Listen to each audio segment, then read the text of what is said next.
Hello and welcome to the Book Club Review, the podcast about book clubs and the books that get you talking. The end of the year is a great time for new titles, with publishers releasing books to try to capture the all-important Christmas market. But of the vast selection of books available, which ones would make for good book club books? What should you buy for the book lover or book clubber in your life? We checked in with friend of the show Claire Griffiths of Highbury Bookshop Inc. 84 for some up-to-the-moment recommendations. One that we've just done in the book club here actually is the new Sarah Moss novella. It's called Ghost Wall. Although she's been out and about writing for a long time, it's the first time that I've read her personally. And she's great. She's a really good writer. She really knows how to tell a story. It's really interesting for its setting as well. So it's set in the Northumbrian landscape and it's really a coming-of-age tale about a 13-year-old girl who is out in the wilds with her parents because her dad is an Iron Age enthusiast. And he's been recruited by a local academic with a group of students to go and do a reenactment out in the forest. So they've sort of built themselves huts, they're wearing the clothes, it's all quite spooky and atmospheric. And the young girl, who's called Sylvie, sort of starts interacting with the students on this trip and through them realises that maybe her life isn't quite the way other people's are. What's really fantastic about it is how atmospheric it is in such a slight amount of space. It's not a novel that's much over 100 pages. And it actually feels like there's really no fat on it whatsoever. And that's what I really like. I like it when a writer can tell a story with the minimum amount of words and generate some real tension. What do I know her from? She's written something else, hasn't she? One of her big ones is the Tidal Zone. That was on the welcome list last year. She's quite a respected writer that a lot of people do know, but this was my first encounter with her. And what's really wonderful about the story is there's this sense of impending threat all the way through it. The father's a really difficult character, and the mother, although she's present physically, she's very removed emotionally, but you don't get hit over the head with why that is. You're very much coming to realise it yourself as Sylvie is coming to realise these things that aren't quite right in her world. And then it's all set against this amazing, strange background of this kind of reenactment of how things used to be, which adds a whole level of texture to the narrative. And it's very emotionally affecting. So, I mean, it's my first, but definitely not my last Sarah Moss. And I think it's a really good book club book because there's so much in it that you can talk about that's in the spaces left between the words. Well, you've got a very enticing looking little stack here in front of you. What's next? I really like reading debuts by new writers. I like getting excited about people coming out, although often it sometimes feels like maybe agents push people out a bit too quick. So I think the frustration with debuts sometimes is you think, oh, if they'd just been given 6 more months. But someone who I really think is a fantastic new author is Akwaeke Emezi. And she has a book out this year called Freshwater, which has just come out. And it's a Faber one. Faber always pick interesting authors. There's always something worth reading about them. This one's absolutely fascinating because it's just slightly unlike anything I've ever read before. Although if I had to say what the book was like, it's a bit like Lincoln in the Bardo crossed with Beloved crossed with The Book Thief. 2 books I absolutely adored in there and one I wasn't too sure about, but maybe that's a good book club book. Which is the one you weren't sure about? The Book Thief. Yeah. So what's really fascinating about this one is it's from a perspective that I've never seen before. The main character, who is called Ada, is born with spirits inside her. And actually this comes from the author's own experience. So as the back of the book says, she exists in liminal spaces herself, the author. So it's someone who herself is neurodiverse, writing about a neurodiverse character. It's quite a difficult book to get into in the sense of the prose is quite dense. She's quite an image-laden writer, but once you're in, you're really in. And the reason it's a bit like Lincoln in the Bardo is you've got a bit of shape-shifting going on, and these voices don't always stay as the same thing. But the idea of narrating from this perspective is really fascinating. And I think it's such an ambitious thing to do with a first book. So she's someone that I'm really excited to follow the career of. I think there have been a lot of great debuts recently. I think a lot of people have loved the Sally Rooneys. A lot of people have loved the Gail Honeymans. I think this is a really new, exciting, on the literary side of writing type of voice. But I'm really excited to see where she goes from here as well. So for people who sort of like their writing on the literary side, like something more challenging, that's one I definitely recommend. Great, and it's got a very beautiful, very simple typographic cover that absolutely would make me pick it up, I think, if I came across it. Yeah, you definitely look at it. It's sort of a purple cover with an orange stripe down the spine, and then it just has little quotes from the book, but they're quite arresting and interesting. You should explain perhaps the sound of coffee making in the background. One of the other things I adore about your shop is that not only is it a beautiful bookshop, but you can have a coffee while you browse. That is also another perk of the job, is you can also have a coffee when you come in to start your shift, which is often much needed. And what else have you got there in front of you? Well, one that I wanted to talk about, which I think is a brilliant Christmas gift and really has massive crossover appeal. Bloomsbury have just brought out a beautiful, beautiful, beautiful edition of Fox 8 by George Saunders. This is a story that's actually, it's lovely to see it getting such a wonderful treatment. It's been illustrated by Chelsea Cardinal, and it's just this tiny little book. I think it's only 50 pages. It was originally, I believe, meant to go in his collection the 10th of December. But he decided that because it's quite a strange story, it's written from the point of view of a fox writing to humans, he thought within that particular collection it was one leap of fancy too far for the readers among all the other sort of imaginative leaps he was taking. So he pulled it out of that one, but now I think off the back of the Booker Prize win, they've brought this one out. What's lovely about it is if you found Lincoln in the Bardo a bit too frenetic and shape-shifting and hard to keep up with, this is him showing off his emotive side, and he is a writer who has so much heart. I think Lincoln in the Bardo, that sometimes fell a little bit under the current because you were trying to keep up with so much going on at all times. Fox 8 just has its heart on its sleeve right from the outset. It's a very simple kind of allegorical tale of a fox who's writing to humans to try and get them to explain why they are like how they are. He starts off fascinated by the different things they do. They come to his neighbourhood, they build a mall there. He thinks it's terrific. And then through an encounter with a friend of his, he encounters the other side of humanity, which is dark and difficult and distressing.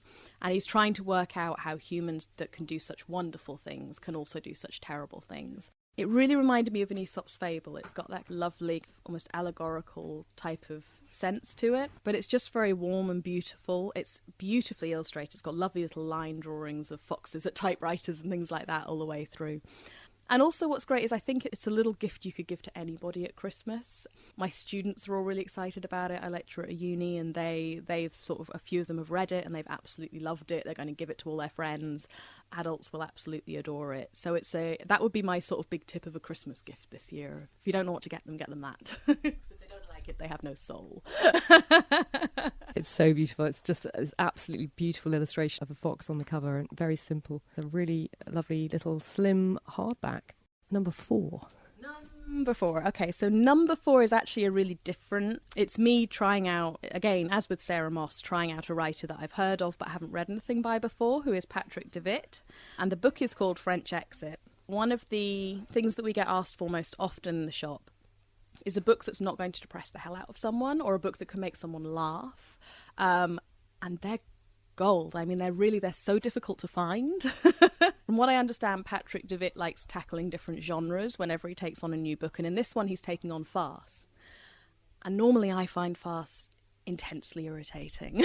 So do I. And I have read this book. We actually talked about it on the last show, and I was really excited about it because I like Patrick DeWitt. I really enjoyed The Sisters Brothers, which was shortlisted for the Booker a few years ago. And I loved it. I thought it was so great. So I was really excited about reading this. But I don't like farce. And I just couldn't really get past that. And also, interesting you were saying, because I mean, it's very dark.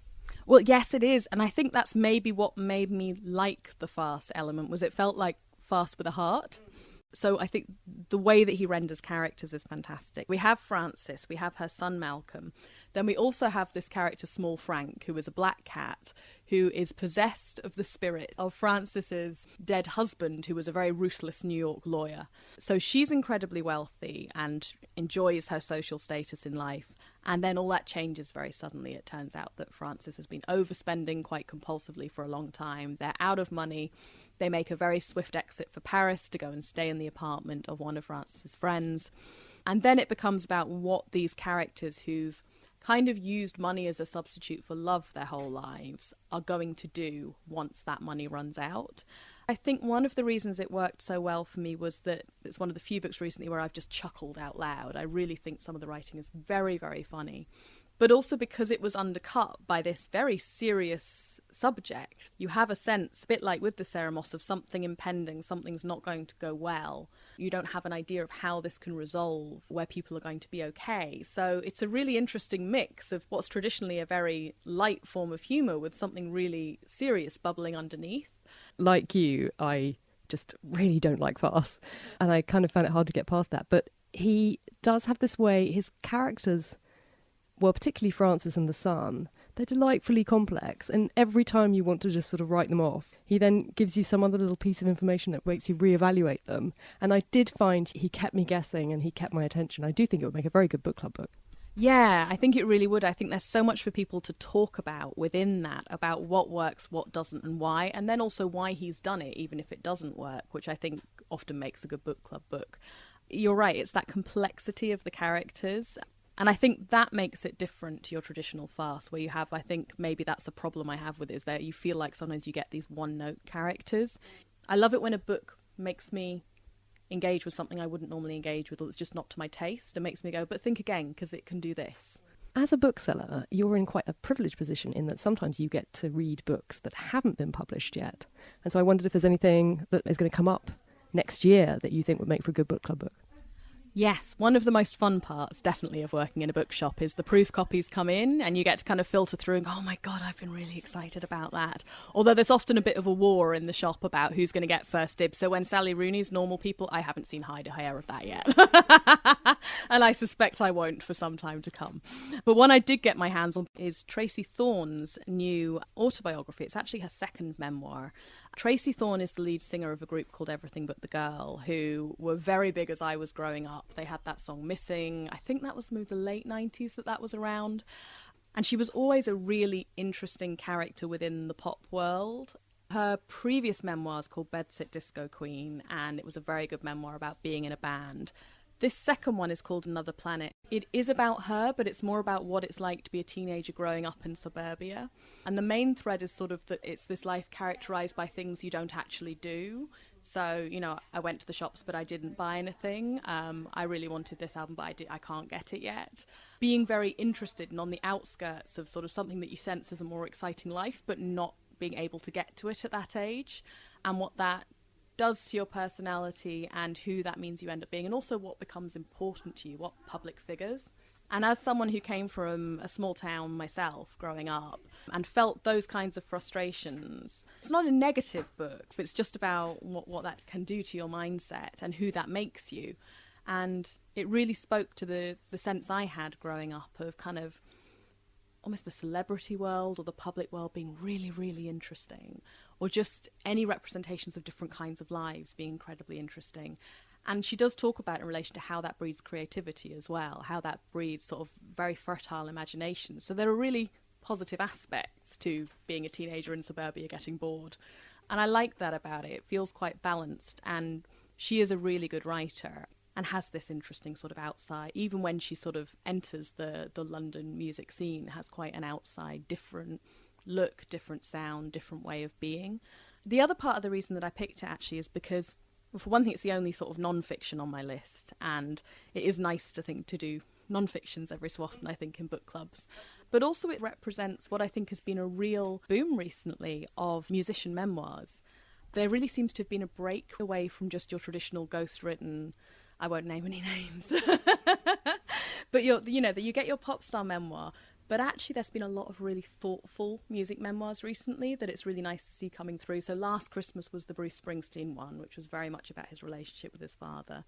We've had the Lily Allen one this year, which sometimes stays a bit more on the surface, but there's a really refreshing frankness to it. She's talking very frankly about her life, and she's not projecting shame about it, which I really like, which is quite unusual in a female-led memoir. And then the other one that came out recently, which is of the sort of Tracey Thorn generation, is Brett Anderson's Coal Black Mornings, which is all about growing up in Haywards Heath. And his father was this quite eccentric character, couldn't hold down a job, used to wander around the house air conducting to Bach while dressed as Lawrence of Arabia. And his mother, she was sort of your typical jumble sale mum. They didn't have much money, so she was the one kind of making the home out of whatever they could get their hands on. And actually, unusually, that memoir sort of ends at the point that Brett Anderson signs his first record deal as part of Suede. So it's really about his previous life. And it's absolutely fascinating. It's wonderful to see all these writers coming through who've got their roots in the music world, but actually feel very engaged with literature and writing. and it makes for some really thoughtful pieces. So I think that's why it's the book I'm excited about for next year, is it feels like it's kind of part of a recent wave of really interesting writing on music and what it means to people. Well, I'm full of inspiration now. Thank you so much for telling me about all these wonderful books. And what's the Ink 84 book club reading right now? It's a book called Different Drummer. It's by Melvin Kelley, and he's a sort of rediscovered American author, and it's been put out by River Run Books, which is a very small imprint. And although it's sort of been rediscovered, it's a very topical book with a lot of resonance, which I think is why they brought it back out. The central premise is that in the south of America in the 1950s, the entire African-American population decides to desert America. And it's about what that results in, which I think is a really fascinating idea for a book. Great setup. Yes, yeah, and should therefore make for really good discussion. So, yeah. Interesting. Well, thanks, Claire. I love talking books with you. I love talking books with you too. Thank you so much. That's all for this episode. On our next book club show, we'll be discussing The Unfinished Palazzo by Judith Mackrell, a page-turning biography of Louisa Casati, Doris Castleross and Peggy Guggenheim, and the Venetian palazzo that captivated them. It was a fascinating read, but did it make for a good book club book? Listen in to find out. You can find out more about Ink 84 at their website ink84bookshop.co.uk. That's ink84bookshop.co.uk. If you'd like to see what we're up to between episodes, follow us on Instagram or Facebook at Book Club Review Podcast, or on Twitter at Book Club RVW Pod. And if you're not already, why not subscribe to us on iTunes or wherever you get your podcasts. As ever, we'd love to hear from you. Do you have a recommendation for a great book club book? What's the best thing your book club has ever read? What's the worst? Drop us a line at thebookclubreview@gmail.com. But for now, thanks for listening and happy reading.